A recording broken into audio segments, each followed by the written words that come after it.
Welcome to the Real News. I'm Kim Brown. Well, that didn't last long.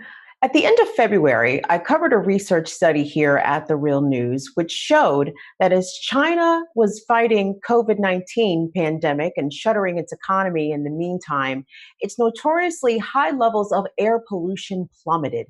This included levels of nitrogen oxide, which changes were visible even by NASA space satellites.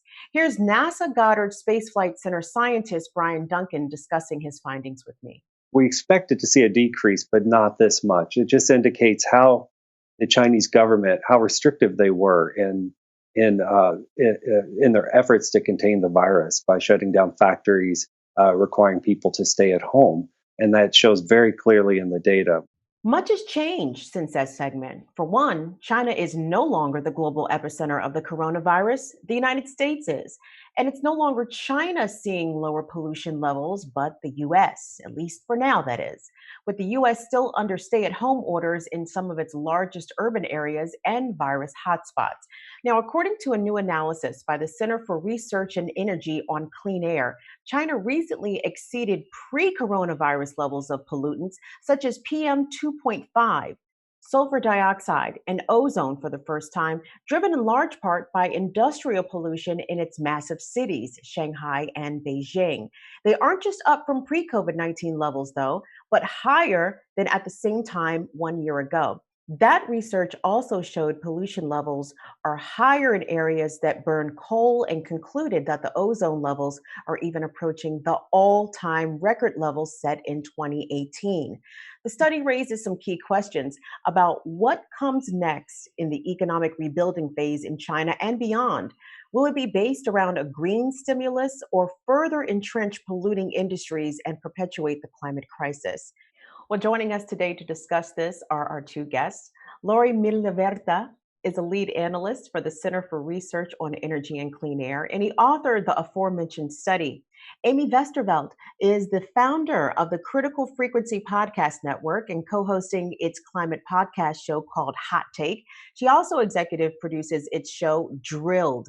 The editor-in-chief of the digital print publication Drilled News, Westervelt is the author of the recent Huffington Post article titled "It Took a Pandemic to Prove Individual Actions Alone Won't Solve the Climate Crisis," and they're joining us both today. Thank you both so much for being here.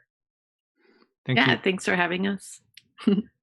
So, Lori, wanted to ask you first, as the author of the opus on pollution in China in the aftermath of the economy starting to open back up, let's begin with you. So, what are some of the biggest findings of your analysis, and were you surprised with what you found?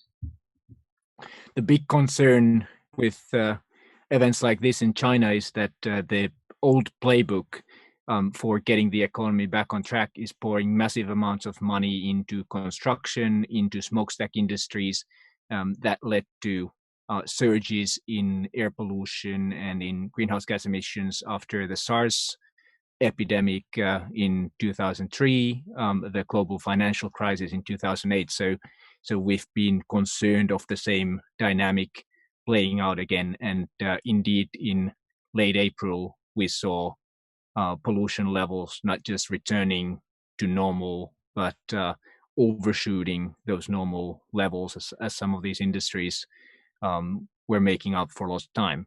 Luckily, the Chinese leadership has taken steps to try and chart a different course. They recently decided that they won't set a GDP target, an economic growth target, for this year, to give some space to pursue other goals, hopefully environmental goals.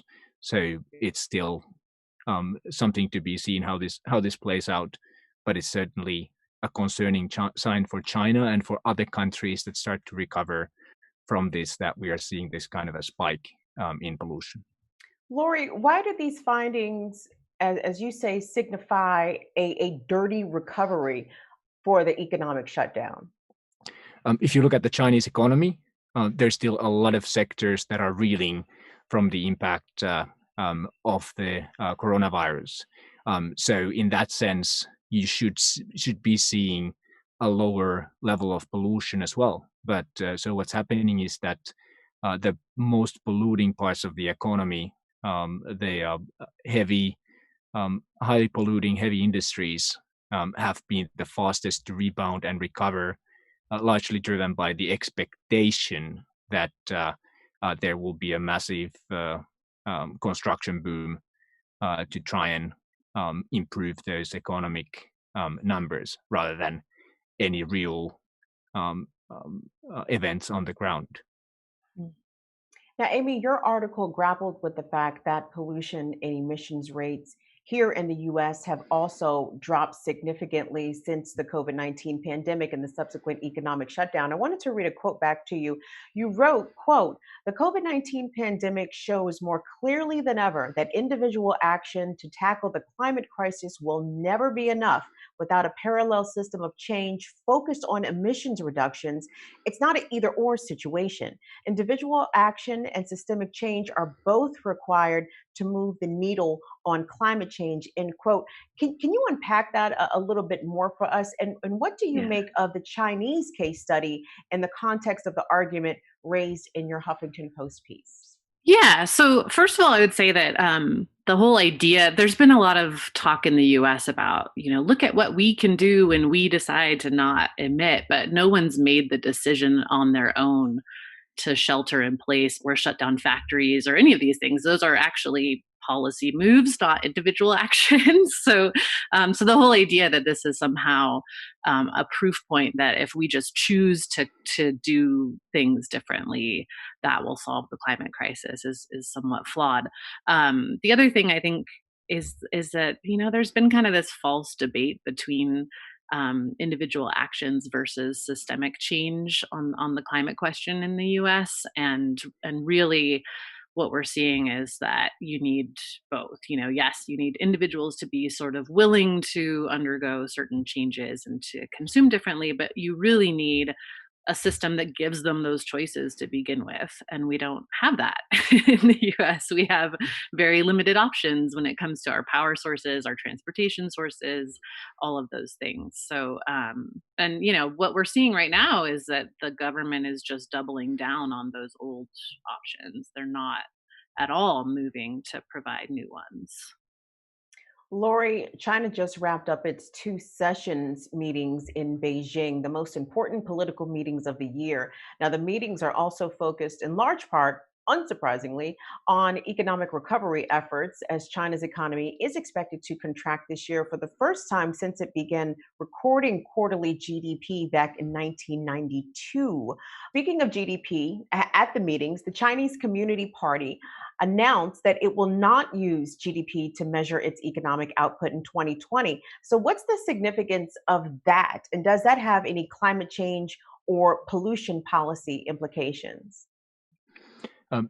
The concern was that if China sets a hard GDP target for this year, that would really force the hand of the governments at all levels just to concentrate all of their resources to just create GDP with any kind of wasteful projects, make work seems, rather than focus on the real needs of the people in China. You need to create jobs. You need to ensure that people have healthcare access, that people have spending power, in spite of the income losses that have happened at the start of the year.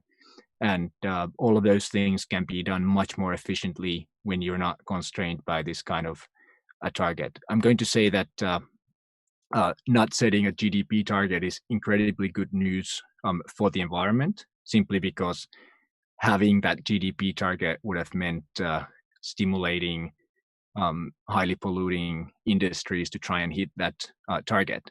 But this is also not some kind of a green awakening from Chinese leaders. So if you look at the same work report where the GDP target was dropped, they also dropped environmental targets that would usually be there.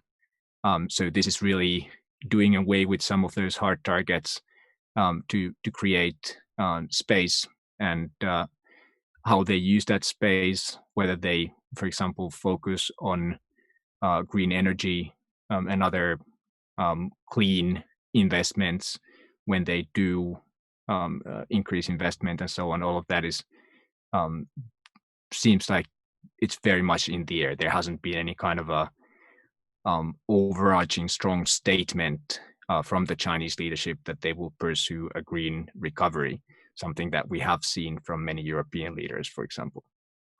Now, Amy, in the US, progressive climate activists say that the time is right now for some type of green stimulus. In fact, a group of activists and scholars called for a $1 trillion package under that billing back in March. But the Democratic congressional leadership has yet to propose or even entertain the idea of a green stimulus. And of course, the Trump administration, as you have documented at Drilled News, has repeatedly offered the fossil fuel industry subsidies and deregulatory measures to keep it afloat amidst its ongoing economic collapse. So, what do you make of the politics around this? And why haven't Democrats followed in the footsteps of places like Spain and the broader European Union in proposing or pushing to adopt a green recovery? I mean, I think that the Democrats are kind of falling victim to the thing they've been falling victim to for a long time, which is sort of giving up before they even try.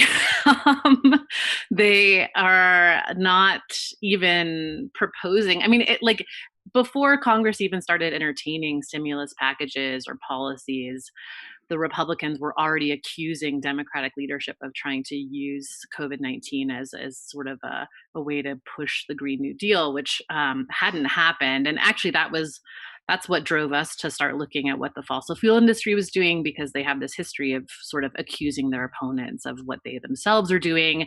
And in fact, in this case, they were using the COVID-19 pandemic to push their long-time wish list of policy that with everything from fast tracking pipelines to rolling back regulations to tax breaks they've been trying to get for years. I mean, it was like Christmas for them. And meanwhile, the Democrats, have suggested almost nothing. I think they've congratulated themselves for minor wins on holding back the worst of the fossil fuel industry sort of wish list on this stuff. But yeah, their performance has been pretty dismal. So the idea that we're going to see a green recovery package is, I think, kind of pie in the sky at this point. You don't have anyone with any backbone in Congress pushing that idea. Yeah, perhaps the D stands for dismal in this instance. For real. Yes. Well, Lori, I wanted to end with you because the climate scientists say that if the global powers like the United States, China, and the European Union countries do not act on this issue in this COVID-19 economic recovery period, what type of policies and programs do you think need to be adopted? And how can climate advocates push to make this happen? I think one of the big global things about this is that millions of people have experienced the best air quality of their lives. And that experience, and then once the air pollution does come back, the experience of that change for the worse is something that can catalyze a lot of action and a lot of desire for things to change. So that's one of the broad hopes that I have. The other thing, certainly for the United States, is that a lot of the action to try and prevent the return of air pollution could also take place on the city and state level. We've seen a lot of cities in Europe, for example, taking steps to try and shift to a cleaner transport system once people start moving around, start going back to work, and so on. So that's one of the obvious places to start. The other one is that, unfortunately, I think the uncertainty and the impact from this disease will continue for quite a while. So also the window for pushing for greener recovery measures will be there for some time to come. All right, we're going to leave the conversation there. Lori and Amy, we appreciate you both making the time to speak with us today. Thank you so much. Thank you. Thank you. And thank you for watching the Real News Network.